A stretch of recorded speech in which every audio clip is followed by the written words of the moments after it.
Good morning बच्चों। Good morning भैया। कैसे हो आप लोग? शुरू करें आज की क्लास। एक टॉपिक बच्चों हम लोग पढ़ रहे थे, factors affecting financing decision.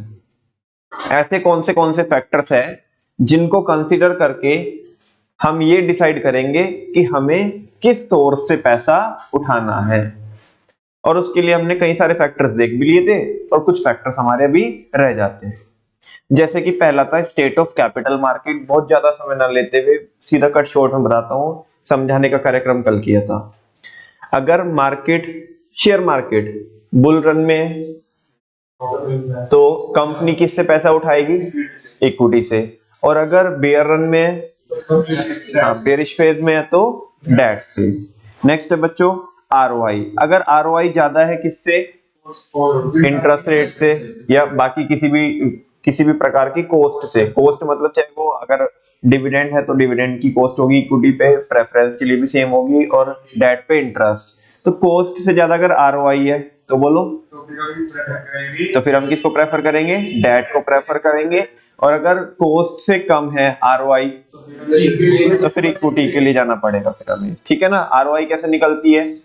EBIT upon capital employed into 100। बात समझ में आती है आपको? नेक्स्ट है बच्चों कॉस्ट ऑफ फाइनेंस। हर एक जो वो होता है, सोर्स होता है, हर एक सोर्स को मतलब यूज करने की कॉस्ट आती है। चाहे आप डेट से, मतलब वही डेट से यूज करोगे तो डेट लोगे तो इंटरेस्ट आएगा, बाकी डिविडेंड वगैरह आएगा, वो उसे बोलते हैं कॉस्ट ऑफ फाइनेंस। जो फंड्स को यूज करने की कॉस्ट आती है, फंड्स को यूज करने की, मैं बार बार बोल रहा हूँ बिकॉज आगे एक टॉपिक और आएगा। फंड्स को यूज करने की जो कॉस्ट आती है उसको बोलते हैं कॉस्ट ऑफ फाइनेंस। है ना? हम किससे पैसा उठाएंगे? जिससे सबसे कम कॉस्ट आएगी। सिंपल बात है। नेक्स्ट है कैश फ्लो पोजीशन। अगर हमारी कैश फ्लो पोजीशन बहुत स्ट्रांग है तो हम किसको प्रेफर करेंगे? डेट से पैसा उठाना प्रेफर कर सकते हैं, बिल्कुल, क्योंकि हमारी कैश फ्लो पोजीशन अच्छी है। और कैश फ्लो पोजीशन बहुत खस्ता है पहले से ही, तो फिर इक्विटी के लिए जाएंगे, क्योंकि हमें ना तो डिविडेंड का ऐसा कंपल्सन है कि देना पड़ेगा, ना ही उसकी रिपेमेंट करनी होती है। नेक्स्ट है कंट्रोल कंसिडरेशन। क्या है? अगर हम चाहते कि पूरा का पूरा कंट्रोल हमारा रहे हमारी कंपनी के ऊपर तो हम डेट लेंगे फिर, और हमें कोई फर्क नहीं पड़ता किसी के पास भी चला जाए कंट्रोल, है ना? उसमें एनुअल जनरल मीटिंग में हमारी बहुत ज्यादा पार्टिसिपेशन हो या नहीं, इससे कोई फर्क नहीं पड़ता हमें। तो फिर तो हम क्या इशू कर देंगे, बाकी दुनिया को इक्विटी बांटते फिरेंगे। यस और नो? बिल्कुल सही बात है। नेक्स्ट ये तो नहीं पढ़ाया था ना मैंने, टैक्स रेट। अब बच्चों ध्यान से सुनो, सारे बच्चों को पता है कि टैक्स रेट जो होता है वो क्या करता है? सेविंग करता है। क्या करता है? किसकी सेविंग करता है? हाँ, इंटरेस्ट में वो सेविंग जनरेट करता है। जैसे मैंने वो एग्जांपल बताया था, उधर 20,000 का इंटरेस्ट आ रहा था, लेकिन वो इफेक्टिवली पड़ा कितना था टैक्स की वजह से? 14,000 का। तो एक बात बताओ, मान लिया वर्मा जी, मान लिया वो 20,000 का इंटरेस्ट था, और जो 20,000 का इंटरेस्ट था उस पे कितने परसेंट की सेविंग हो रही थी? 30% की। 20,000 का 30%, 6,000 हो गए। लेट सपोज बच्चों अगर गवर्नमेंट टैक्स रेट बढ़ा दे, देखो उसमें तो कुछ कर नहीं सकते गवर्नमेंट अगर टैक्स रेट बढ़ाएगी, लेकिन अगर टैक्स रेट ज्यादा होगा, मान लिया 50% हो जाए, क्या हो जाए? पहले सेविंग कितने की हो रही थी? 6,000 की, अभी कितने की होगी? 10,000 की। 20,000 पे 50% की क्या होगी? टैक्स सेविंग होगी। तो पहले ब्याज कितना पड़ रहा था? 14,000 इफेक्टिवली नेट नेट। इस बार इफेक्टिव ब्याज कितना पड़ेगा? 10,000 का पड़ेगा। तो बताओ 14,000 का ब्याज देना बढ़िया है या 10,000 का ब्याज देना बढ़िया है? हाँ, तो कहने का मतलब ये है कि अगर टैक्स रेट क्या होगा? ज्यादा होगा, तो कंपनी फिर किसको प्रेफर करेगी? डेट को। बिकॉज डेट पे क्या आता है? इंटरेस्ट। डेट पे क्या आता है? इंटरेस्ट। और इंटरेस्ट क्या सेव करता है हमारा? टैक्स सेव करता है। या ऐसा बोलो कि टैक्स रेट इंटरेस्ट को कम करता है, नेट इंटरेस्ट को क्या करता है? कम करता है। ऐसे भी बोल सकते हैं वैसे। बात समझ में आती है? तो अगर जितना ज्यादा टैक्स रेट होगा उतना ही ज्यादा हम कोशिश करेंगे कि किसको प्रेफर किया जाए? किसको प्रेफर किया जाएगा? देखो मेरे शब्द भी देखना बच्चों, मैं बार बार ये बोल रहा हूं कि प्रेफर करेंगे। क्या करेंगे? मैं ये नहीं कह रहा हूं कि सेलेक्ट ही कर लेंगे, मैं ये नहीं कह रहा हूं कि सेलेक्ट ही कर लेंगे, बिकॉज ओवरऑल सिलेक्शन तो मल्टीपल, ये सारे फैक्टर्स के ऊपर डिपेंड करता है। बात समझ में आ रही ना? तो लेकिन टैक्स रेट अगर ज्यादा है तो फिर हम ज्यादा किसको लेना चाहेंगे, डेट को लेना चाहेंगे। टैक्स रेट बहुत कम है, बहुत कम है टैक्स रेट, तो फिर तो हम किसको ले रहे हैं, क्योंकि सेविंग वेविंग तो कुछ होनी नहीं है, फिर तो किसके लिए भी जा सकते हैं, इक्विटी के लिए भी जा सकते हैं, बस ये लिखा है। Interest paid on debt is termed as an expense. और मजे की बात है, मेरे को कुछ बताने की जरूरत नहीं है, ये सब कुछ बताया हुआ मैंने। इंटरेस्ट जो डेट पे देना होता है उसे हम क्या मानते हैं, एक्सपेंस मानते हैं। मानते क्या है, होता ही क्या है, एक्सपेंस है, हमारी कोई ना से मर्जी चलती है, खर्चा है वो। और खर्चे की सेविंग मिलती है किस पे, टैक्स, इनकम टैक्स में, किसमें, यानी कि कॉर्पोरेट टैक्स में किसकी सेविंग मिलती है, खर्चे की। यानी कि खर्चा आप क्या कर सकते हो, चार्ज कर सकते हो, क्लेम कर सकते हो ओवरऑल आपकी इनकम में से, जो आपकी इनकम को कम करता है, ठीक है ना। अच्छा, and helps in reducing the taxable income of the company. और ये कंपनी की किसको कम करता है, टैक्सेबल इनकम को, यानी कि पीबीडी को कम करता है। किसको कम करता है, पीबीटी को कम करता है। Whereas the dividend is paid out of earning. लेकिन ये किस में से दिया जाता है, अर्निंग में से, अर्निंग में से दिया जाता है। ये अप्रोप्रिएशन है किसका, प्रॉफिट का। और ये अर्निंग कौन सी अर्निंग होती है, अवेलेबल आफ्टर टैक्स, टैक्स देने के बाद की जो अर्निंग होती है। नमन भैया 20,000 उधर देने होते हैं इंटरेस्ट में, आपकी एग्जांपल में 20,000 डिविडेंड में देने होते, तो फिर फर्क क्यों आया बेटा, यही तो फर्क है कि वो टैक्स देने से पहले दे दिया हमने, तो उस पर टैक्स कम लगा, जो प्रॉफिट बचे। ये टैक्स देने के बाद टैक्स सरकार ने पूरे पे ले लिया, बाद में क्या दिया हमने, बाद में क्या दिया, डिविडेंड दिया, तो वो जो डिविडेंड था वो टैक्स की सेविंग नहीं करा पाया। If the tax rate is high then a higher amount can be raised from debt. However, if the tax rate is lower, then equity should be preferred. बात समझ में आती है। नेक्स्ट है फ्लोटेशन कॉस्ट। क्या है, फ्लोटेशन कॉस्ट। अभी मैं समझाऊंगा नहीं इसे, एक बार मैं चाहता हूं कि इसे आप पढ़ें।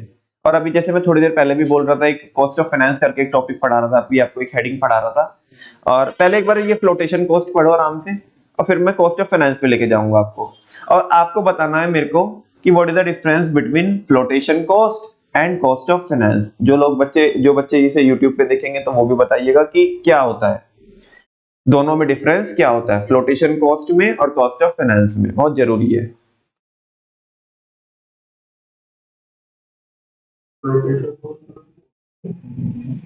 फ्लोटेशन कॉस्ट नाम से डिफाइंड है, flotation cost, flotation cost, flotation cost, flotation cost, flotation cost. जो डिविडेंड वगैरह लेते हैं, सिक्योरिटी कितने अमाउंट की रखी, वो फ्लोटेशन कॉस्ट। सिक्योरिटी को रखने में कितना खर्चा आया, सिक्योरिटी को रखने में, इशू करने में, जैसे कि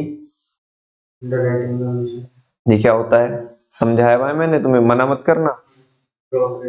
brokerage, stamp duty, list, very good, listing charges,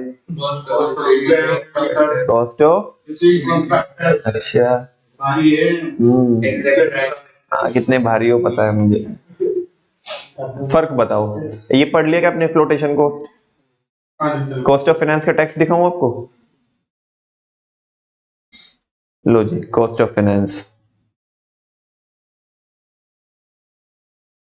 वहां पे तो सिक्योरिटी रखी जा रही है, वहां पे सिक्योरिटी रखी जा रही है, सिक्योरिटी रखी जा रही है, मतलब उस पे जो आने देने में, जैसे मान लिया मैंने लोन लिया बैंक से, तो मतलब लोन पे उस पे तो जो बीच में दलाली की गई या कोई हमने सिक्योरिटी रखी, सिक्योरिटी तो चलो अलग होगी कि बीच में किसी ने दलाली ली, तो यहाँ पे डायरेक्ट उसकी बात करी जिस पोस्ट पे हमने लोन उठाया जिसके बदले में देना, यानी कि एक्सचेंज में यहाँ पे हमें डायरेक्ट इंटरेस्ट देना। चलो, हाँ कुछ तो अच्छा बोला। हाँ जी, और कोई,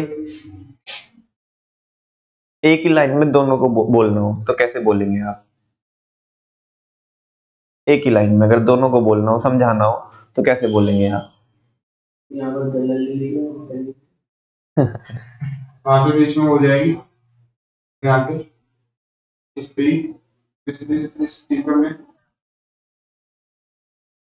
वहां तो कमीशन वगैरह दिया जा रहा है, वेरी गुड, और यहाँ पे इंटरेस्ट यहाँ पे इंटरेस्ट वगैरह दिया जाता है।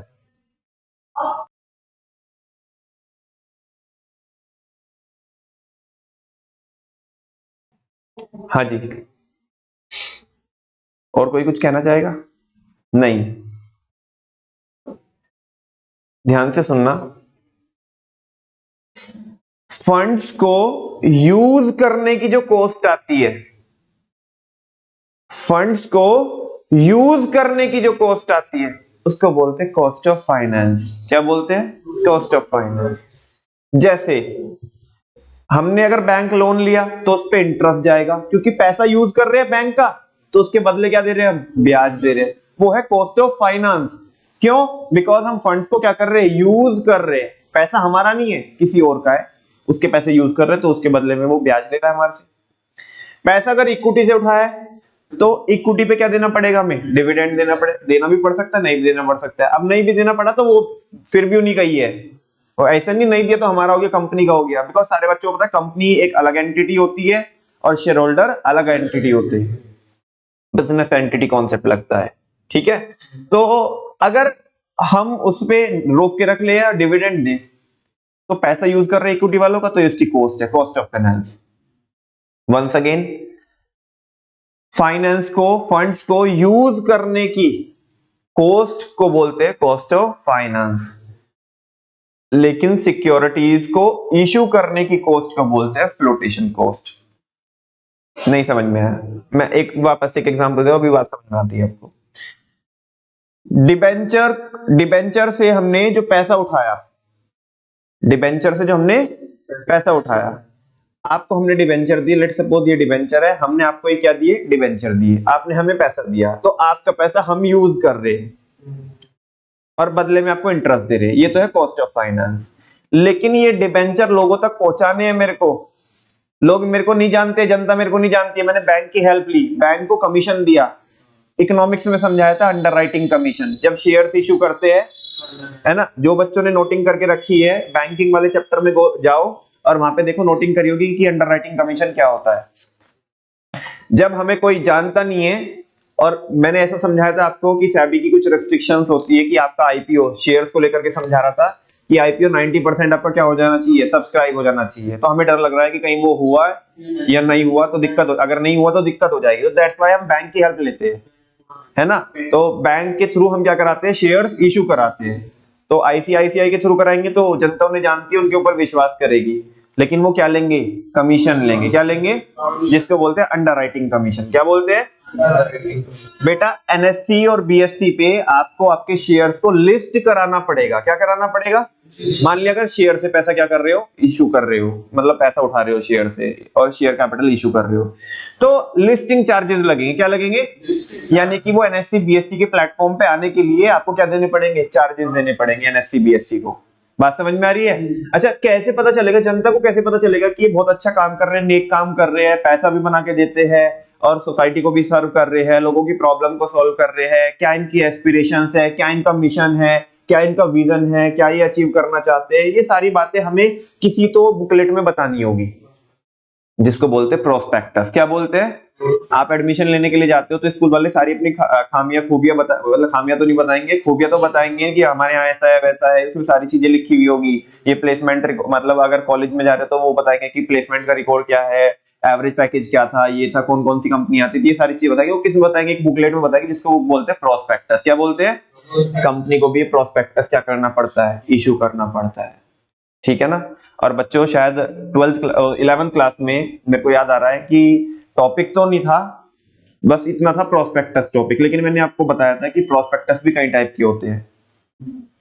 यहाँ पे तो अभी नहीं बताऊंगा, जिनको देखना है कुछ बच्चों को याद आ जाएगा मेरे बोलने के बाद कि हाँ कुछ तो बताया था, और कुछ बच्चों को जिनको नहीं पता पहले से तो जाके सर्च करना कि प्रोस्पेक्टस भी कई सारे टाइप के होते हैं। जैसे कि मैंने आपको बताया रेड हेरिंग प्रोस्पेक्टस, अगर आपको याद आ रहा, रेड हेरिंग प्रोस्पेक्टस, अब्रिज्ड प्रोस्पेक्टस, ठीक है ना, इस तरह से मैंने आपको समझाया था। ठीक है, तो प्रोस्पेक्टस वो अब बुकलेट छपेगी, उसका खर्चा आएगा। अच्छा मुझे ये बताओ, नाम से डिफाइंड है कि नहीं है फ्लोटेशन कॉस्ट? फंड्स को फ्लोट कर मतलब जो सिक्योरिटीज है, सिक्योरिटीज को मार्केट में फ्लोट कराना है। क्या कराना है? फ्लोट कराना है, मतलब रिलीज करना है, इशू करना है। तो फ्लोटेशन कॉस्ट वो इशू करने की जो कॉस्ट आती है, यूज करने की कॉस्ट नहीं, इशू करने की जो कॉस्ट आती है, वो कमीशन देना पड़ेगा, लिस्टिंग चार्जेस देने पड़ेंगे, प्रोस्पेक्टस छपवाएंगे हम, है ना। अब कोई स्टैंप ड्यूटी देनी पड़ सकती है, क्या देनी पड़ सकती है, स्टैंप ड्यूटी देनी पड़ सकती है स्टेट गवर्नमेंट को, से यस और नो। तो इस तरह से हो सकता है। तो ये जो शुरू के खर्चे होते हैं, सिक्योरिटीज को इशू करने के जो खर्चे होते हैं, उसे बोलते हैं फ्लोटेशन कॉस्ट। क्या बोलते हैं, ये तो वन टाइम आएगी शुरुआत में, से यस और नो। लेकिन जो कॉस्ट ऑफ फाइनेंस है वो तो कॉन्टिन्यूअसली रेगुलर आएगी ना। और वो कब के बाद आएगी, फ्लोट करने के बाद, फ्लोटेशन कॉस्ट के बाद, जब आप फंड्स को क्या करोगे, यूज करोगे। मतलब आ तो उसी दिन से जाएगी जब से तुमने चालू किया, लेकिन आएगी तो उसके बाद ही ना, किसके, फ्लोटेशन के बाद, इशू के बाद। तो आपको फ्लोटेशन कॉस्ट में और किस में, कॉस्ट ऑफ फाइनेंस में फर्क समझ में आया। अच्छा मुझे बताओ, चलो ये तो बात समझेगा आपको, ठीक है ना, कॉस्ट ऑफ फाइनेंस और फ्लोटेशन कॉस्ट। एक बात और बताओगे, जो फ्लोटेशन कॉस्ट है, हाँ जी, जो मतलब जो फ्लोटेशन कॉस्ट आ रही है, तो वो अलग अलग सोर्स की क्या होगी, हाँ जी, जो फ्लोटेशन कॉस्ट है वो अलग अलग सोर्स की क्या होगी, अलग अलग होगी। डेट की अलग होगी, इक्विटी की अलग होगी। जैसे अभी क्या है, तुमने क्या किए, डिबेंचर इशू किए, क्या किए, और अनलिस्टेड डिबेंचर्स है, क्या है, अनलिस्टेड, जिसे लिस्ट नहीं कराने आपको, ठीक है ना। तो उस केस में लिस्टिंग चार्जेस नहीं लगेंगे। लेकिन अगर आप इक्विटी शेयर क्या कर रहे हो, इशू कर रहे हो, और आप लिस्टेड कंपनी हो, तो उस केस में आपको लिस्टिंग चार्जेस क्या करने पड़ेंगे। अच्छा, बैंक से लोन लेना है आपको, क्या लेना है, बैंक से लोन लेना है, तो प्रोसेसिंग चार्जेस लग सकते हैं, फाइल चार्जेस लग सकते हैं। वो यहाँ पे नहीं लिखे हुए हैं, मैं आपको अलग से बता रहा हूँ। बैंक से अगर लोन लोगे तो प्रोसेसिंग चार्जेस हो सकते हैं, फाइल चार्जेस हो सकते हैं, से यस और नो। लेकिन वहां पे प्रोस्पेक्टस की कॉस्ट नहीं आएगी, क्योंकि बैंक लोन लेते वक्त हमें क्या नहीं इशू करना पड़ता, प्रोस्पेक्टस इशू नहीं करना पड़ता। वो तो किसमें करना पड़ता है, जब आप इक्विटी शेयर्स इशू करते हो। तो इतनी बात तो समझ में आ रही है कि अलग अलग सोर्स की जो फ्लोटेशन कॉस्ट होती है वो अलग अलग होती है। मैं आपको पूछना चाहता हूं, आप किस सोर्स को प्रेफर करोगे, सेलेक्ट नहीं पूछ रहा हूं मैं, सिलेक्शन तो वो बाद की बात है, वो तो ओवरऑल बाद में किया जाएगा सिलेक्शन तो। लेकिन इस फैक्टर को कंसीडर करके, अपने माइंड में रख करके, फ्लोटेशन कॉस्ट को अगर आप अपने माइंड में रखते हो, तो आप किस सोर्स को प्रेफर करोगे। जाहिर सी बात है, जिसकी फ्लोटेशन कॉस्ट सबसे कम आएगी। भैया कॉस्ट तो कम ही आती हुई अच्छी लगती है, कॉस्ट ज्यादा आती हुई अच्छी नहीं लगती है।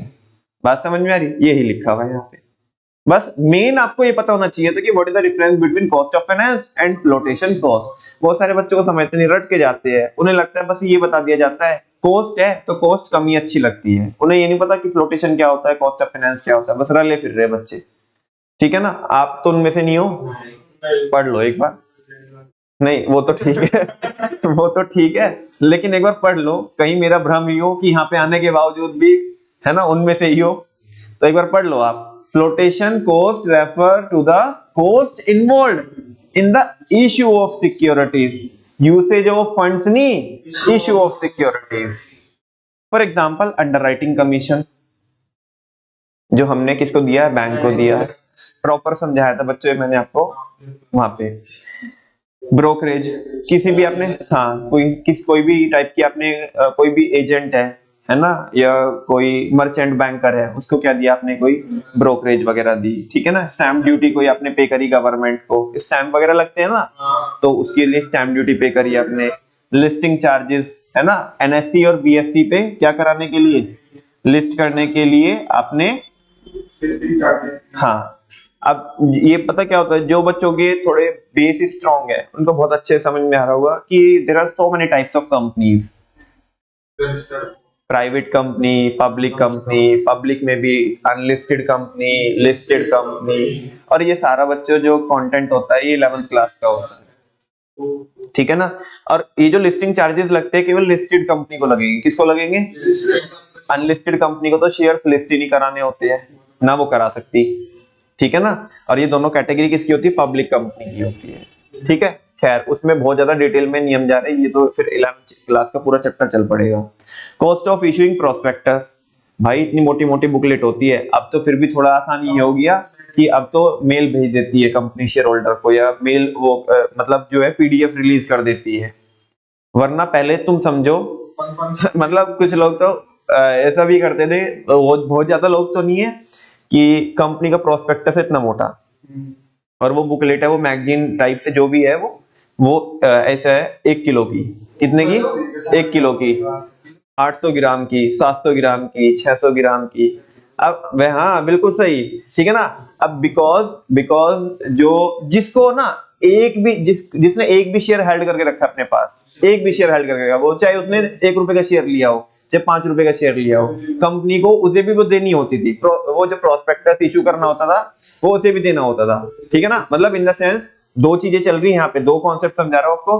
प्रोस्पेक्टस तो शुरुआत में, जो प्रोस्पेक्टस है वो तो शुरुआत में, इन द सेंस वो मैं किस सेंस में बता रहा हूँ कि अगर कोई बंदा शुरुआत में एक भी शेयर खरीदना चाहता था ना, तो उसे भी वो प्रोस्पेक्टस पूरा देना पड़ता था, चाहे वो 1 रुपए का शेयर हो। बात समझ में आ रही है? अच्छा, ऐसे ही कंपनी के फाइनेंशियल स्टेटमेंट आते हैं, जो साल भर में क्या किया उसके पूरे अकाउंटिंग स्टेटमेंट्स वगैरह, वो सारी चीजें वो भी देना पड़ता था। वो बंदे को शुरुआत में जब शेयर खरीदा फर्स्ट टाइम तो प्रोस्पेक्टस मिला, और साल दर साल क्या आ रही है, एनुअल स्टेटमेंट आ रहे हैं, है ना। साल में कितनी होगी, 2 किलो होगी, 15 रुपए का भाव है, 30 रुपए की 1 रुपए का शेयर 30 रुपए की बेच दी, और डिविडेंड भी मिल रहा है कभी कभी, ठीक है ना। शेयर का मार्केट प्राइस भी क्या हो रहा है, अप्रिशिएट हो रहा है। बात समझ में आ रही? तो लोग ऐसे भी वाहियात काम करते हैं। अब तो कह नहीं है, तो जब से पीडीएफ रिलीज होने लगी तो ये चीज है, ठीक है ना। खैर ये बिल्कुल, अब तो हाँ, अब तो वैसे भी क्या है नहीं कि एक वो कोई खरीद नहीं सकता शेयर। अब तो क्या होता है, लॉट साइज होता है ना। वो बैच होता है, लॉट साइज होता है, उसी के मल्टीपल में आप क्या कर सकते हो, हाँ अप्लाई कर सकते हो। और उसमें भी लिमिट होती है, इंडिविजुअल्स के लिए क्या रहती है, लिमिट रहती है एक अमाउंट की, कितने ही लॉट लगा सकते हो आप, ठीक है ना। क्योंकि जो HNIs होते हैं, DIIs होते हैं, सबके लिए कोटा फिक्स होता है कि IPO आएगा तो इनका इतना परसेंट शेयर है, इनका इतना परसेंट शेयर है, इनका इतना परसेंट शेयर है, वैसा। चलो देखते हैं फिर आगे। The flotation cost of various sources is carefully estimated. अलग अलग सोर्सेज की जो फ्लोटेशन कॉस्ट है उसको आपको केयरफुली क्या करना होगा, एस्टिमेट करना होगा कि भाई किस में क्या आएगा और किस में क्या आएगा। जैसे कि बैंक लोन में प्रोस्पेक्टस की नहीं आएगी कॉस्ट, लेकिन वहां पे फाइल चार्जेस और प्रोसेसिंग चार्जेस आ सकते हैं। लेकिन जबकि आप इक्विटी शेयर कैपिटल इशू करोगे तो उस केस में प्रोस्पेक्टस की कॉस्ट आएगी, लिस्टिंग चार्जेस आएगी, स्टैंप ड्यूटी आ सकती है। Yes or no? किसी में कुछ आएगा, किसी में कुछ आएगा, तो आपको केयरफुली एस्टिमेट करना है। And security with the least flotation cost is preferred by the, जिसकी फ्लोटेशन कॉस्ट सबसे कम आ रही होगी उसको प्रेफर करेंगे, सेलेक्ट नहीं करेंगे, प्रेफर करेंगे, ठीक है ना, क्योंकि और भी फैक्टर्स देखने होंगे हमें। अच्छा, अब ये बच्चों बहुत अच्छा डिस्कशन है, बहुत हेल्दी पॉइंट है, और मैं चाहता हूं कि आप इसमें पार्टिसिपेट करें, आपका थोड़ा माइंड भी ओपन होगा। अरे अच्छा ऐसा भी होता है क्या, ठीक है ना। हाँ जी, ध्यान से सुनना बच्चों, ये पॉइंट है रिस्क। क्या है, रिस्क। अब जो रिस्क होता है ना, रिस्क यहाँ पे दो तरीके के होते हैं, एक तो बिजनेस रिस्क, एक है फाइनेंशियल रिस्क। एक तो होता है बिजनेस रिस्क, एक है फाइनेंशियल रिस्क। बिजनेस रिस्क को बोलते हैं ऑपरेटिंग रिस्क। क्या बोलते हैं, ऑपरेटिंग रिस्क। चलो अब ये बहुत टेक्निकल, ये तो मैंने ऊपर ऊपर से बताया आपको, बस कुछ भी नहीं बताया, नाम बताया है। मैं आपसे चर्चा करना चाहता हूं और बाद में रिलेट कर दूंगा, बाद में रिलेट तुम खुद भी कर लोगे इसे, ठीक है ना। एक बात बताओ यार, अपन लोग मान लिया धंधा चला रहे हैं, ठीक है ना, और जो मालिक है, मालिक साला पीछे पीछे घूम रहा है, किराया दे दो किराया, है ना। और जो हमारे एम्प्लॉइज है वो कह रहे हैं साहब सैलरी दे दो, 3 महीने हो गए, है ना, बच्चे भूखे हैं। हमने उन्हें भी क्या कर रखा है, जैसे वो आजकल चल रहा है ना, वो ट्रेंड से चल रहा है, वो लोग रील्स बना रहे हैं कि ऐसा बिजनेस हो, लोग पीछे पीछे फिर रहे हैं, एम्प्लॉय सैलरी मांग रहे हैं, लैंडलॉर्ड किराया मांग रहा है, हम दे नहीं रहे हैं, हम मस्त घूम रहे हैं, मतलब ऐसा कुछ करके, ठीक है ना। हाँ जी बिल्कुल बिजनेस को ले जाएंगे नेक्स्ट लेवल पे, ये वो सुनो। तो इस तरह की, हालांकि ये कोई अच्छी बात नहीं है कि लैंडलॉर्ड तुम्हारे पीछे घूम रहा है, एम्प्लॉइज बोल रहे हैं साहब दे दो सैलरी, दे दो, है ना, मर जाएंगे, दे दो प्लीज, ठीक है। और बाकी क्या है, ध्यान से सुनना, वो जो रिक्शा वाला ना, रिक्शा वाला वो तुम्हारे ट्रांसपोर्ट पे से उधर माल डाल के जाता है ना, उसका भाड़ा बैठा 20 रुपए का, है ना, 20 रुपए का भाड़ा बैठा, उसे बोल रहे कि अगले महीने देंगे तुझे समझ में आ रही है बात। अच्छा, कंपनी तुम्हें पता तो चली गया कैसी स्थिति में, मैं आपको पूछना चाहता हूं, मुझे नहीं पता ये ऑपरेटिंग रिस्क क्या होता है, बिजनेस रिस्क क्या होता है, फाइनेंशियल रिस्क क्या होता है, मैं तो तुम्हारे से पूछ रहा हूं बस। तुम मुझे ये बता दो कि अगर कंपनी को पैसा उठाना है मार्केट से, तो बताओ कंपनी ने किसको प्रेफर करना चाहिए, मतलब कौन से सोर्स को प्रेफर करना चाहिए, डेट को क्या इक्विटी को? इक्विटी को। डेट को इक्विटी को। इक्विटी को क्यों भाई साहब? And that's the right answer. ध्यान से सुनो पहले, एक बार सुन लो, मैं बता दूं फिर मैं आपका भी रीजन पूछ रहा हूं। पहले यार हमें रिस्क लग रहा है, पहले हमारा रिस्क चल रहा है ऑपरेटिंग रिस्क। कौन सा रिस्क चल रहा है? बिजनेस को ऑपरेट करने का। साला यही नहीं समझ में आ रहा, धंधा चलेगा क्या नहीं चलेगा। लैंडलॉर्ड पीछे घूम रहा है, एम्प्लॉइज कह रहे हैं साहब दे दो, रो रहे हैं बेचारे वो, है ना। रिक्शा वाले साला मेरे से बड़ा गरीब तो तू ही है ना, चल जा जी ले अपनी जिंदगी, 20 रुपए का भाड़ा कर दिया उधार 1 महीने का। समझ में? ये जहां पे हमें ये रिस्क लग रहा है कि हमारा इतना भी प्रॉफिट नहीं हो रहा है कि हम अपने day to day routine nature के खर्चे भी पूरे कर पाए, तो कौन सा रिस्क है? ऑपरेटिंग रिस्क, यानी कि बिजनेस रिस्क। अभी तो यही नहीं समझ में आ रहा कि बिजनेस चलेगा या नहीं चलेगा, क्योंकि डेली रूटीन के खर्चे भी क्या नहीं कर पा रहे हो आप, रिकवर नहीं कर पा रहे हो। ये है ऑपरेटिंग रिस्क। पहले ही तुम्हें क्या लग रहा है? ऑपरेटिंग रिस्क लग रहा है। अब मान लिया तुमने पैसा उठा लिया, तो एक रिस्क और क्रिएट हो जाएगा। पैसा उठा लिया अगर तुमने डेट से, तो एक रिस्क और क्रिएट हो जाएगा, फाइनेंशियल रिस्क। कौन सा रिस्क? कि जो फंड्स को यूज करने की जो कॉस्ट आती है ना, वो फाइनेंशियल रिस्क बढ़ाएगी तुम्हारा। क्या बढ़ाएगी? बिकॉज तुम्हारी क्या है, ऑब्लिगेशन है कि तुम्हें रीपेमेंट भी करनी है, प्लस इंटरेस्ट ऑब्लिगेशन भी है तुम्हारी। यस और नो? अच्छा, ऑलरेडी तुम्हारा बिजनेस रिस्क बहुत हाई था, और अपने सरदर्दी में तुमने क्या भी मोल ले लिया, financial risk. And overall risk is the combination of business risk and financial risk. और ओवरऑल रिस्क क्या हो जाएगा? ज्यादा हो जाएगा, बर्बाद हो जाओगे। ऑपरेटिंग रिस्क को तो झेल नहीं पा रहे हो, फाइनेंशियल और ले लिया, नहीं बनेगी बात भाई, नहीं बनेगी बात। और वैसे भी एक पॉइंट और रिलेट करूं, यहाँ पे एक पॉइंट पढ़ाया था मैंने ऊपर आपको, कैश फ्लो पोजीशन क्या है? तुम्हारे पास है ही नहीं पैसा, तुम इतना प्रॉफिट ही नहीं बना पा रहे। उसमें भी यही था, जब तुम्हारे पास कैश फ्लो पोजीशन तुम्हारी है ही नहीं है, खस्ता हालत है, तो वो किसके लिए जाओगे? अब इक्विटी के लिए जाओगे। किसके लिए जाओगे? अच्छा, अब ध्यान से सुनना बच्चों। लेट्स सपोज इसका वाइस वर्सा सिचुएशन, पैसा इतना है कि एडवांस में देके रखा है लैंडलॉर्ड को, ओ इधर दिखना चाहिए, ठीक है ना।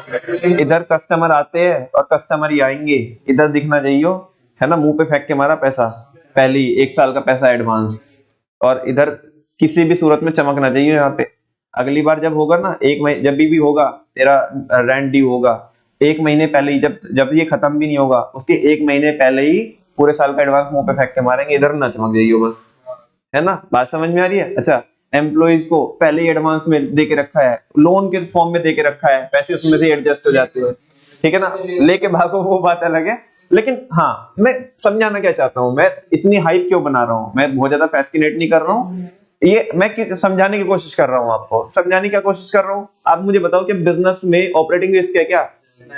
अबे जब इतना पैसा बांटा है हमने, लैंडलॉर्ड को एडवांस में पैसा दे रहे हैं, तो कम से कम बिजनेस को चलाने का रिस्क तो नहीं है कि कहीं ये तो डर नहीं लग रहा है हमें कि बिजनेस चलेगा नहीं। इतना हमने एडवांस में क्यों दिया होगा? जब पैसा होगा और चल रहा होगा बिजनेस, तो ऑपरेटिंग रिस्क तो नहीं है। जब ऑपरेटिंग रिस्क आपका नेग्लिजिबल है, तो आप क्या इस स्थिति में हो कि अगर फाइनेंशियल रिस्क तुम्हारी कंपनी के अंदर आ जाए तो तुम उसे झेल सकते हो? तो उस केस में क्या करेंगे? अगर ऑपरेटिंग रिस्क कम है, तो अभी हमारी कैपेसिटी है कि हम क्या ले सकते हैं? फाइनेंशियल रिस्क ले सकते हैं। तो उस केस में किसको प्रेफर करेंगे? डेट को प्रेफर करेंगे। अब बताओ जी, क्या कहना चाहते हो आप? ये हमें पता चल गया कि हाँ, रिस्क तो पता ही चल जाएगा कि ऑपरेटिंग रिस्क क्या है। हाँ, लोग उसमें वो करना चाहिए, शेयर परचेज करना चाहिए, लोग शेयर हाँ परचेज करना चाहिए। नहीं समझे नहीं बात आपने ना एक फैक्टर दूसरा लगा दिया है यहाँ पे कि लोग इंटरेस्टेड है या नहीं है। मैं तो जस्ट इसकी बात कर रहा हूँ, रिस्क की। तुम्हें खुद भी तो सोचना पड़ेगा ना भाई, तुम फाइनेंशियल ऑफिसर हो कंपनी के, सीएफओ हो, तो तुम्हें तो इस फैक्टर को लेके सोच। अभी तो मैं जस्ट ये फैक्टर, फिर वही वाली बात आएगी, इस फैक्टर के हिसाब से प्रेफर करेंगे। फैक्टर तो तुम्हारे वाला भी लगेगा, वो तो ओवरऑल ऐसे और भी फैक्टर है जो मैं ऊपर पढ़ा के आया हूं।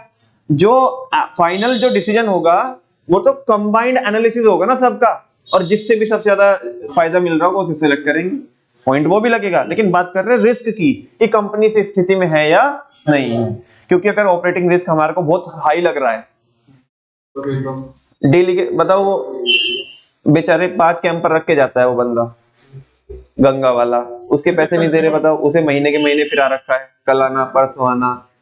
अरे बेटा, अगर ऐसे करोगे ना तुम कि इधर धंधा चालू किया है और लोगों के पैसे इधर उधर टाइम पे नहीं दोगे, घुमाओगे, कल देंगे, जो वादा किया है उस वादे पे नहीं दोगे, तो क्या होगा, गुडविल भी क्या होती है, खराब होती है, लोग आपके ऊपर क्या नहीं करेंगे, विश्वास नहीं करेंगे, ठीक है ना। और आपका धंधा फ्यूचर में जो आज तुम्हें जो ऑपरेटिंग रिस्क लग रहा है ना, वो तुम्हें साला ऑपरेटिंग रिस्क लगी इसीलिए रहा है क्योंकि तुम लोगों को क्या नहीं करते, टाइम पे पेमेंट नहीं करते, है ना। कल चल करके आज माने तुमने किसी लैंडलॉर्ड के साथ क्या किया, गड़बड़ की, है ना, कल तुम्हें कौन देगा अपनी प्रॉपर्टी रेंट पे, कोई भी नहीं देगा। समझ में आ रही ना बात, तो वैसा है, तो ऑपरेटिंग रिस्क तो उस केस में तुम्हारा और हाई हो जाएगा, तो अपने जेस्चर्स को प्रॉपर रखने का है। खैर यहाँ पे देखते हैं, ये वाला पॉइंट समझ में आया क्या आपको? चलो जी, वर्मा जी पढ़ते हैं उधर से, हाँ जी, हमारे व्हाइट वाले वर्मा जी, तो पहला बुलेट पढ़ो। रिस्क हाँ, रिस्क का पहला point risk related to the different source of finance is different. कह रहे हैं जो रिस्क होता है हर एक सोर्स में वो क्या होता है, अलग होता है। ये कोई नई बात नहीं है। क्यों नहीं है नई बात, ये पुरानी बात क्यों है? बिकॉज कंपनी के पॉइंट ऑफ व्यू से डेट, बोलो ना, कंपनी के पॉइंट ऑफ व्यू से डेट, रिस्क के पॉइंट ऑफ व्यू से बताओ, कंपनी के पॉइंट ऑफ व्यू से डेट ज्यादा रिस्की होता है जबकि इक्विटी कम रिस्की होती है। वही तो बोल रहा है कि अलग अलग जो सोर्स होते हैं उनका जो रिस्क होता है, उनसे जो अटैच रिस्क होता है वो क्या होता है, अलग अलग होता है। बिल्कुल सही बात है वंश। Second bullet, If the business risk is lower, then the company may face financial risk. हाँ, More debt capital can be used. क्या बोला उसने? अगर कंपनी का बिजनेस रिस्क कम है, यानी कि ऑपरेटिंग रिस्क क्या है, कम है, तो कंपनी किसको फेस करने की स्थिति में हो सकती है, फेस कर सकती है उसे, that is more debt capital will be preferred या कैन बी यूज्ड। हम क्या कर सकते हैं, ज्यादा डेट कैपिटल यूज कर सकते हैं कि ऑपरेटिंग रिस्क तो कुछ है नहीं हमारा, आएगा भाई, मान ले डेट से पैसा उठा लिया, ब्याज देना दे देंगे क्योंकि ऑपरेटिंग रिस्क तो हमारे को कुछ है ही नहीं है। अच्छा, however Pandit ji, However, in case of financial risk should be reduced by using less. हाँ, कह रहे हैं कि लेकिन अगर बिजनेस रिस्क ऑलरेडी क्या है, ज्यादा है, तो financial risk should be reduce, तो हमें क्या करना चाहिए, फाइनेंशियल रिस्क को कम करना चाहिए बाय यूजिंग लेस डेट, क्या करके, कम डेट। ये एक बात तो समझ में आती है कि जितना तुम्हारी कंपनी के अंदर डेट आएगा, उधार आएगा, उतना फाइनेंशियल रिस्क क्या होगा, ज्यादा होगा, उतना फाइनेंशियल रिस्क क्या होगा, ज्यादा होगा। जितना कम डेट आएगा उतना कम फाइनेंशियल रिस्क आएगा, बिकॉज आपको वो तो नहीं करना है, रीपेमेंट नहीं करनी है और इंटरेस्ट की ऑब्लिगेशन नहीं है आपके ऊपर। एवरेज, अब बता रहा है, ये तो कॉन्सेप्ट हो गया, अब ये थोड़ा एक्सप्लेन कर रहा है कि बिजनेस रिस्क क्या होता है और फाइनेंशियल रिस्क क्या होता है। Every business faces two kinds of risk, हर एक बिजनेस दो तरह के रिस्क क्या करता है, फेस करता है। पहला बिजनेस रिस्क जिसको ऑपरेटिंग रिस्क बोलते हैं, दूसरा फाइनेंशियल रिस्क। पहले की बात करते हैं बिजनेस रिस्क की। हाँ जी जैन साहब, The risk of inability to meet fixed operating costs is known as business risk or operating risk. ग्रंथ ये समझाएगा क्या है business risk. The risk of inability to meet fixed operating cost is known as business risk. भैया जो हमारे operating cost होगी हाँ वो नहीं कर पा रहा, मीट नहीं कर पा रहा, हाँ, मतलब इतना भी हमारे पैसे लेंगे, हम ऑपरेटिंग कॉस्ट को भी नहीं कर देंगे। ये क्या है, बिजनेस रिस्क। वो डर जो हमें इस चीज को लेके क्या कर रहा है, सता रहा है कि कहीं हम अपने जो डेली रूटीन के जो फिक्स एक्सपेंसेस है कहीं वो भी रिकवर ना कर पाए तो क्या होगा, यही होता है क्या, ऑपरेटिंग रिस्क या बिजनेस रिस्क।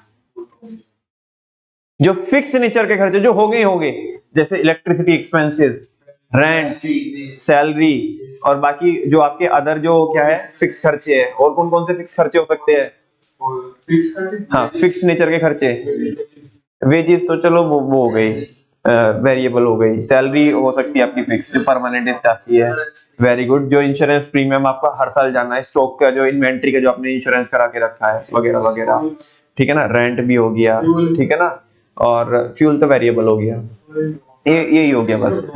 हाँ ट्रांसपोर्टेशन भी वेरिएबल है, वो फिक्स नहीं है, ठीक है ना।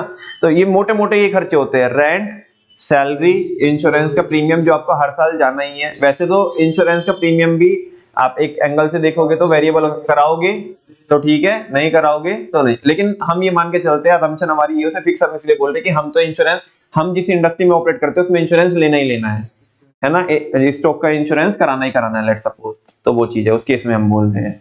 तो अगर हम अपने ऑपरेटिंग खर्चे भी नहीं निकाल पाएंगे तो इस बात का जो डर है उसी को बोलते हैं business risk. Fix operating expenses are rent, salary, insurance premium etcetera. Next है बच्चों फाइनेंशियल रिस्क। कौन सा रिस्क? Financial risk. The risk of inability to meet fixed financial charges. हम क्या भी नहीं दे पाएंगे, हम, हाँ जो फाइनेंशियल, जो हमारे क्या आएंगे, चार्जेस आएंगे, फाइनेंशियल चार्जेस, यानी कि इंटरेस्ट आएगा, जैसा क्या आएगा, इंटरेस्ट। तो अगर हम उसको भी, हमारी इनएबिलिटी हो रही है, मतलब उसको भी पे करने की हमारी क्या हो रही है, इनएबिलिटी हो रही है, लाइक इंटरेस्ट पेमेंट, प्रेफरेंस का डिविडेंड तो फिक्स होता है, वो देना ही देना होता है, एंड रीपेमेंट ऑब्लिगेशन, ये आपको प्रिंसिपल अमाउंट की क्या करनी है, रीपेमेंट करनी है। वो डर जो आपको सता रहा है कि कहीं कहीं हमारा प्रॉफिट इतना कम ना हो जाए कि हम अपना क्या भी ना दे पाए, इंटरेस्ट भी ना दे पाए, क्या भी ना दे पाए, यानी कि जो हमारा EBIT है, ये क्या बोल रहा है, देखो मैं थोड़ा टेक्निकली बता दूं, EBIT तुम्हारा इंटरेस्ट से भी क्या हो गया, कम हो गया, मतलब जिसमें से इंटरेस्ट देना है जिसमें से इंटरेस्ट देना है, इंटरेस्ट ज्यादा है, जिसमें से देना है वो कम है, बर्बाद हो जाओगे। मतलब ऐसे समझो, EBIT, धंधे में प्रोजेक्ट में पैसा लगा करके EBIT आया मान ले 40,000, ब्याज ही देना 1 लाख रुपए का, तो 60,000 रुपए का तो नेगेटिव में जा रहा है ना, EBT कहां से दोगे भाई, तुम्हारा तो क्या भी नहीं आ रहा है, तुम्हारे को तो अभी इतना भी पैसा नहीं बना रहे हो तुम कि तुम्हारा इंटरेस्ट भी चला जाए, इंटरेस्ट भी चला जाए। तो यही तो क्या है, फाइनेंशियल रिस्क है, यही तो क्या है, फाइनेंशियल रिस्क है। तो ये कह रहे हैं कि the total risk is the combination of business risk and financial. Total risk किसका कॉम्बिनेशन होता है? नमन भैया कुछ कंक्लूजन तो यहां से निकला नहीं बेटा, कंक्लूजन तो ऊपर ही दे देता है इसने, ये तो डिटेलिंग दी।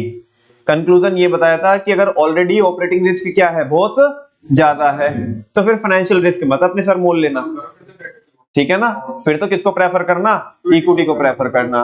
और अगर क्या है आपका ऑपरेटिंग रिस्क बहुत कम है तो फिर क्या ले सकते हो, फाइनेंशियल रिस्क ले सकते हो, कोई दिक्कत वाली बात नहीं है। बात समझ में आती है? नेक्स्ट है फ्लेक्सिबिलिटी। क्या है? फ्लेक्सिबिलिटी। ध्यान से सुनो ए बच्चों, जैन साहब, मान लिया हमारी औकात थी 5 करोड़ का लोन लेने की, ठीक है ना भाई, हर एक बिजनेस की क्या होती है, औकात होती है, बैंक वाले निकालते हैं वो औकात निकालते हैं, ठीक है ना, कि औकात कितनी है, वैल्यूएशन निकालते हैं, तुम्हारे पास कितनी एसेट्स है, कितना तुमने थिएटर बना के रखा है, सारा जितने भी तुम्हारे ऑपरेशंस चल रहे हैं, क्या चीज है तुम्हारी, गुडविल कैसी है, उसके बेसिस पे वैल्यूएशन निकलती है, क्या निकलती है। और हमारी औकात निकली मान ले 5 करोड़ की, कितने की निकली, 5 करोड़ की। ऑलरेडी हमने 4 करोड़ 80 लाख का लोन लेके रखा है ऑलरेडी, तो कहीं कुछ स्कोप है, फ्लेक्सिबिलिटी है, फ्लेक्सिबिलिटी है, यानी कि हम अपनी औकात को पूरा यूज कर चुके हैं, तो ऐसा कुछ फ्लेक्सिबिलिटी है, कुछ स्कोप है, नहीं। तो उस केस में जब कोई फ्लेक्सिबिलिटी नहीं है, यानी कि कोई स्कोप ही नहीं है, जितनी हमारी औकात थी हम उसको यूज कर चुके हैं, उस केस में बताइएगा, उस केस में क्या हमें कौन से सोर्स के लिए जाना चाहिए, इक्विटी के लिए ही जाना चाहिए, बिकॉज डेट से मिलेगा। औकात तो लिमिट पूरी स्ट्रेच हो गई ना, औकात है, हाँ वो कह रहा है कि ज्यादा खिंची हुई भी टूट जाती है, सही बात है कि नहीं है? हाँ जी, नहीं बिल्कुल प्रैक्टिकल है, कोई इसमें हंसने वाली बात नहीं है, बिल्कुल प्रैक्टिकल है बच्चों। ये चैप्टर आप बिल्कुल इंस्टेंटली अभी जाकर के अपनी रियल लाइफ में यूज कर सकते हैं, ऐसा चैप्टर है, ठीक है ना।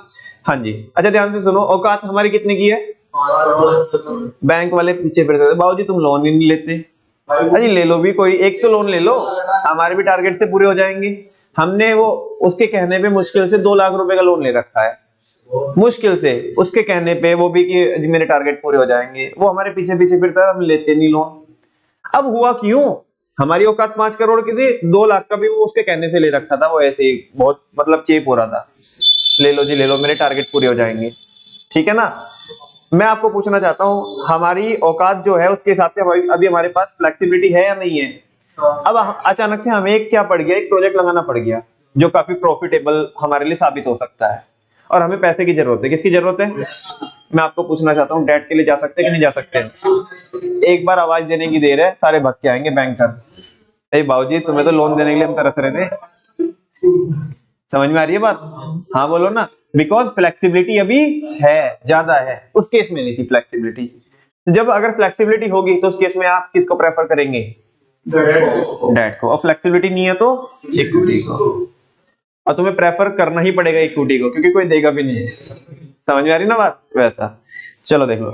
इफ अ फर्म यूजेस, सुनो, if a firm uses excess debt, if a firm uses excess debt, एक फर्म अगर क्या करती है, एक्सेस डेट, बहुत ज्यादा क्या करती है। बच्चों एक बात और बता दूं आज आपको, हालांकि डेट एक सस्ता सोर्स ऑफ फाइनेंस होता है, लेकिन एक मजे की बात बताऊं आपको, अपनी कंपनी के अंदर, अपनी कैपिटल स्ट्रक्चर के अंदर, हालांकि कैपिटल स्ट्रक्चर क्या होती है बाद में बताऊंगा, अपनी कंपनी के अंदर बहुत ज्यादा डेट भी मत यूज कर लेना, बिकॉज फाइनेंशियल रिस्क बढ़ जाएगा। क्या बढ़ जाएगा? और एक बात बताऊं, जब फाइनेंशियल रिस्क बढ़ेगा ना, जब क्या बढ़ेगा? फाइनेंशियल रिस्क बढ़ेगा। जब फाइनेंशियल रिस्क बढ़ेगा तो ओवरऑल रिस्क बढ़ेगा। क्या बढ़ेगा? और जब ओवरऑल रिस्क बिजनेस में बढ़ेगा ना, तो किसकी एक्सपेक्टेशंस बढ़ जाएगी? इक्विटी वालों की एक्सपेक्टेशंस बढ़ जाएगी, बिकॉज उनके लिए अब ज्यादा रिस्क आ रहा है, और ज्यादा रिस्क आ रहा है तो ज्यादा रिटर्न भी चाहिए उन्हें। क्या चाहिए?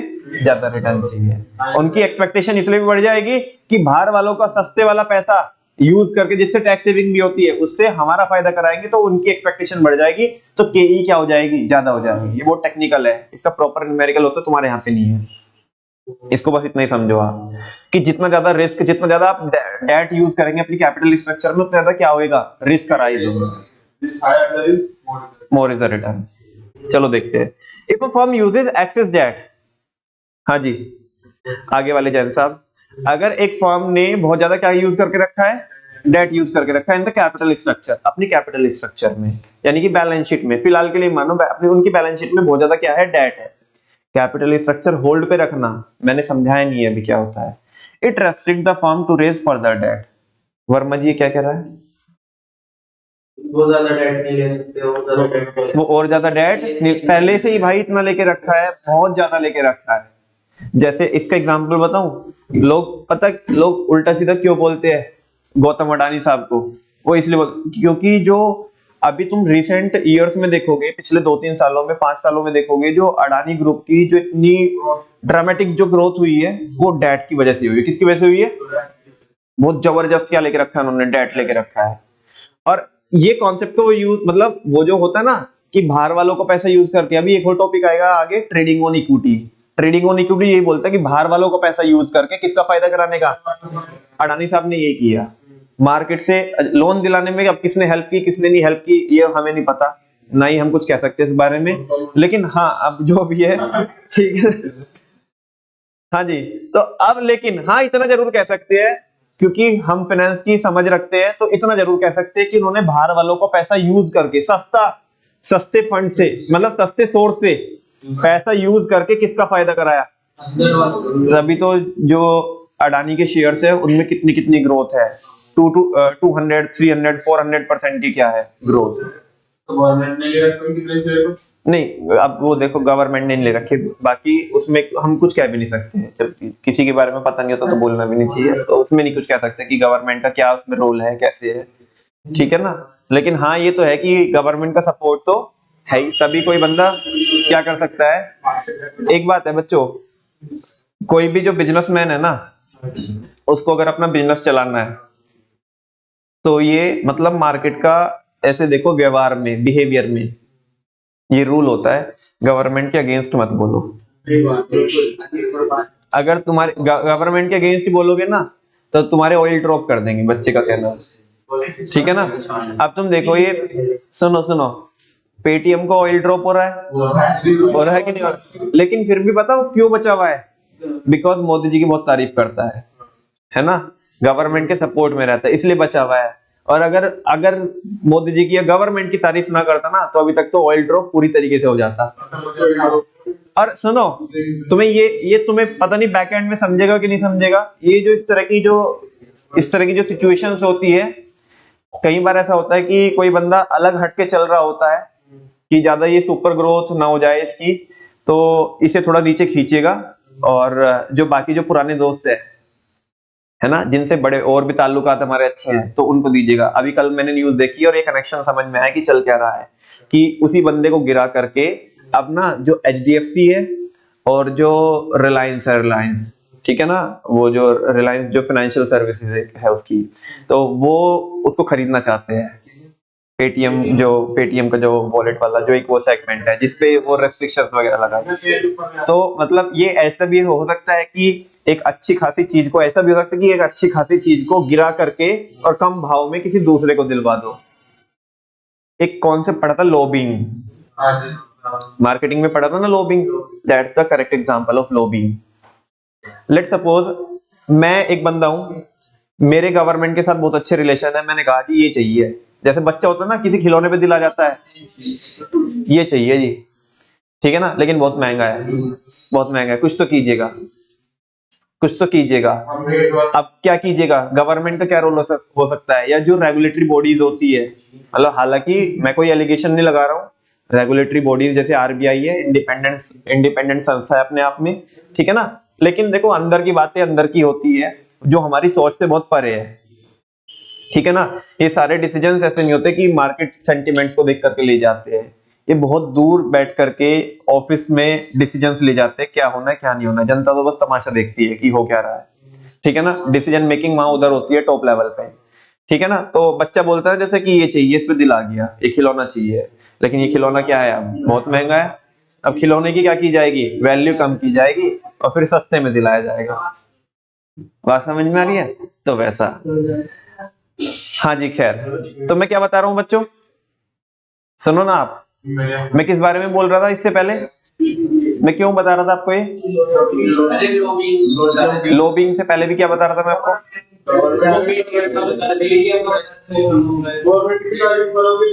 हाँ, कि एक ये मार्केट का रूल होता है कि गवर्नमेंट के कभी अगेंस्ट नहीं बोलने का। तो तुम्हारा धंधा, अगर अगेंस्ट बोलोगे तो धंधा नहीं चलेगा, और फेवर में बोलोगे तो चलेगा। बाकी सपोर्ट भी करेंगे, उनके मिनिस्टर्स वगैरह सपोर्ट भी करेंगे, ठीक है।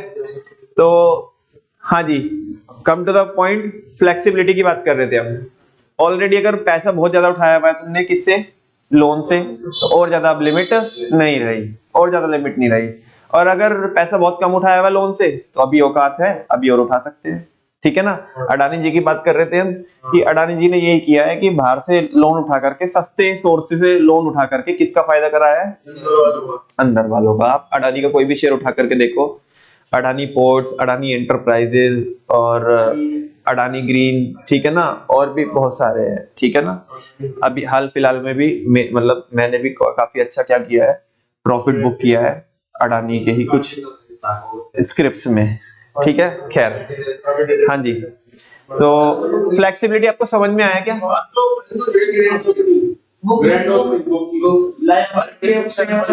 हाँ जी, फ्लेक्सिबिलिटी बिल्कुल, एक बार ये पढ़ तो लो, समझ तो लो जल्दी से, टाइम भी हो गया हमारा। मुझे बताओ, ये डन का मैसेज दो, आगे रेगुलेटरी फ्रेमवर्क आज नहीं करा रहा हूँ, टाइम हो गया। रूल्स एक ही हेडिंग रह गई बस, ये कल करेंगे, आज क्योंकि टाइम लगेगा इसमें समझाने में। फ्लेक्सिबिलिटी बताओ मेरे को पढ़ के, समझ में आती है क्या?